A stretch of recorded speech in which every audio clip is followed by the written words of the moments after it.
Imagine the most powerful religious leader in the world hiding an extraterrestrial secret. After the election of Leo XIV, mysterious UFO sightings surrounded the Vatican. Coincidence? Or could they be trying to send a message to the new Pope? Get ready to uncover what might be locked away behind closed doors.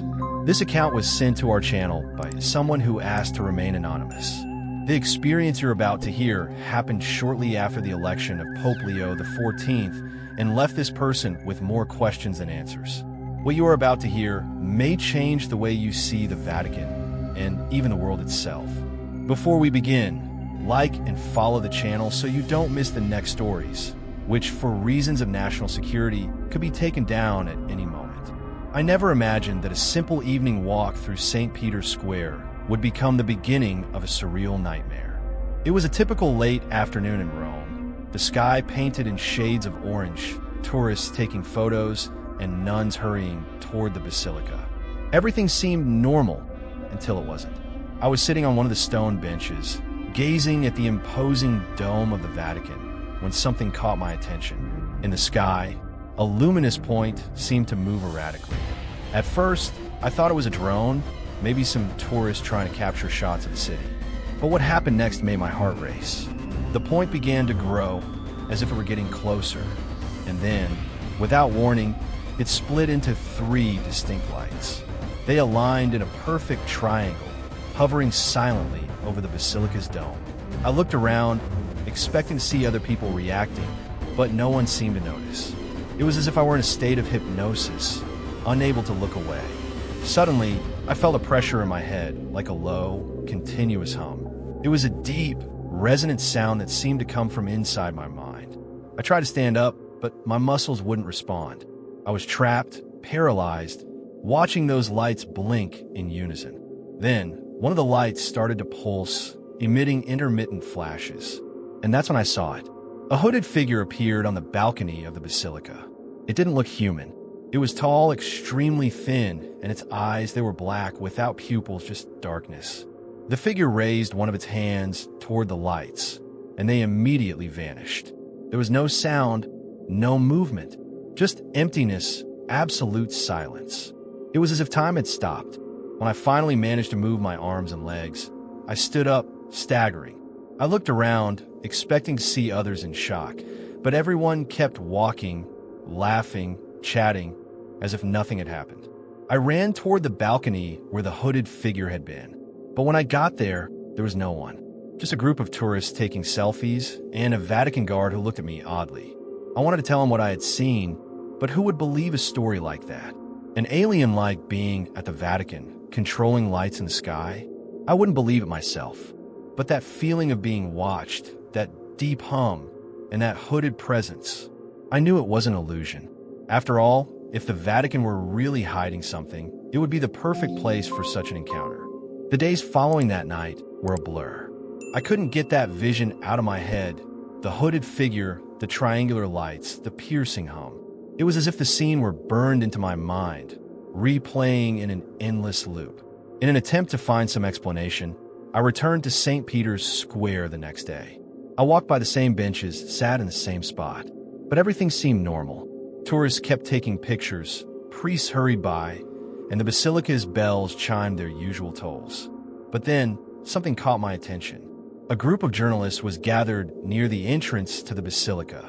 They spoke in hushed voices, looking up as if waiting for something. I moved closer discreetly, trying to listen in. "Did you see it too?" One of them whispered to a colleague.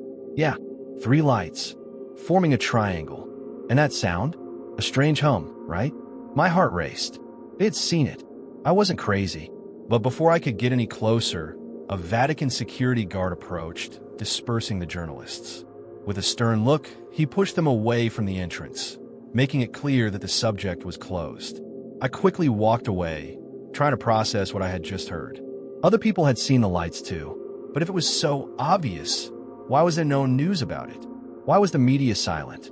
I decided to dig deeper. I went back to my apartment and started scouring the internet for similar accounts. I searched forums, social media, even obscure blogs. And that's when I found something that made my blood run cold. on a conspiracy forum. An anonymous user had posted an amateur video filmed that same night. The footage was shaky, poorly focused, but unmistakable. The three lights forming a triangle, hovering over the dome of the Vatican. In the video, the user said he was in St. Peter's Square when he saw the lights. He described a deep hum and claimed to have felt intense pressure in his head, exactly as I'd felt. And at the end of the video, he revealed something that made me shiver. I saw Pope Leo XIV looking at the lights. He was on the balcony, standing next to that hooded figure, and he didn't look surprised. In fact, he seemed to be expecting them. The screen of my computer went black for a second. When the video came back, the post was gone. The user's account was deactivated. It was as if the content had never existed. I looked at the clock. It was 3 in the morning. The apartment was engulfed in a heavy silence. Suddenly, a chill ran down my spine. The same feeling of being watched. I got up and walked to the window. Outside, a man in a dark suit was standing on the sidewalk, staring straight at my building. There were no lights nearby, but I could clearly see his eyes, black, deep, empty. I stepped back, yanking the curtain shut. My heart pounded in my chest. If I had any doubts that I was being watched, they were now completely gone. Follow our channel to avoid missing the next stories, which, for reasons of national security, could be taken down at any moment. The next morning, I woke up with the feeling that something was wrong. My body felt heavy, as if I'd spent the entire night struggling to escape a nightmare. But the strangest thing was the persistent sensation that I wasn't alone in the apartment. I got up slowly, trying to shake off the mental fog. When I walked into the living room, the computer was still on. The screen displayed a blank document, but I was absolutely certain I had turned it off before going to bed. I approached cautiously. There was something written in the document. A single word repeated over and over: silence. My fingers trembled as I stared at the screen. Who could have done this? And how? There were no signs of forced entry at the door. All the windows were locked, but the feeling of being watched was undeniable. I didn't waste any more time. I left the apartment quickly, trying to escape that oppressive atmosphere.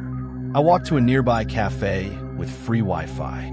I opened my laptop and began typing an email to a journalist friend. He had investigated conspiracy cases involving the Vatican in the past, and if anyone could help me, it would be him. In the email, I recounted everything that had happened: the lights, the hooded figure, the deleted video, the man in the dark suit. Before sending it, I reread the text one last time, trying to convince myself that I wasn't losing my mind. But before I could hit send, the screen froze. A file started downloading automatically. I tried to cancel it, but the system locked up. When the download finished, the video opened on its own. It was footage of St. Peter's Square on the night everything happened. But it wasn't the amateur video I had found on the forum. This one was professional, filmed from a high angle, as if from a security camera. The triangular lights appeared clearly in the sky, pulsing in sync. At one point, the camera zoomed in on the Basilica's balcony. There stood 2 figures, Pope Leo XIV and the same hooded figure I'd seen. But what happened next made my stomach churn. The hooded figure turned toward the camera, as if it knew it was being watched. And then, slowly, it raised its hand. At that exact moment, the screen went black. The footage ended abruptly. I stared at the screen, unable to breathe. Suddenly, a message appeared on the monitor in red letters. Stop looking. I closed the laptop and glanced around. The cafe was nearly empty. A waiter was cleaning tables in the back, and 2 men in dark suits sat near the entrance. They weren't speaking, just watching me. My hands began to sweat. I grabbed my things and left quickly, trying not to look terrified. I walked through the crowded streets of Rome, desperately trying to think of a safe place to go. That's when my phone rang. The number was unknown. I answered hesitantly. On the other end, a distorted voice, as if using a voice modulator, said only one sentence. "They're not what they seem." The call ended. My heart was pounding. I ran toward the metro, feeling like I was being followed. As I descended the escalator, a shiver ran down my spine. In the reflection on the glass wall, I saw a man in a dark suit coming down behind me. It was the same man who had been standing outside my building the previous night. The sense of imminent danger was suffocating. I looked back, but he was gone. Or was he just hiding in the shadows? I got off at the next station, trying to shake him off. But the feeling that he was still watching me didn't go away. Now, more than ever, I needed to find my journalist friend. If anyone could help me understand what was happening, it was him. But would I reach him before they got to me? Crossing Rome that night felt like an impossible mission. Every corner seemed to hide watchful eyes. Every step echoed louder than the last. I was convinced I was being followed. But by whom? The men in suits? The hooded figure? Or something even more sinister? I reached my journalist friend's apartment. Out of breath, my lungs burning. I rang the doorbell repeatedly, hoping he was home. After a few seconds, the door opened. "What happened to you?" he asked, frowning as he saw me.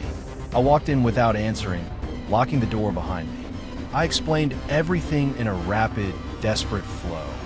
The sightings, the hooded figure, the mysterious video, the message on the laptop, and the distorted voice on the phone. He listened in silence, his face growing increasingly pale. When I finished, he got up and went to the window, quickly closing the curtains. I knew something was going on. He muttered, almost to himself. "But this is much worse than I imagined." "Worse? What do you mean?"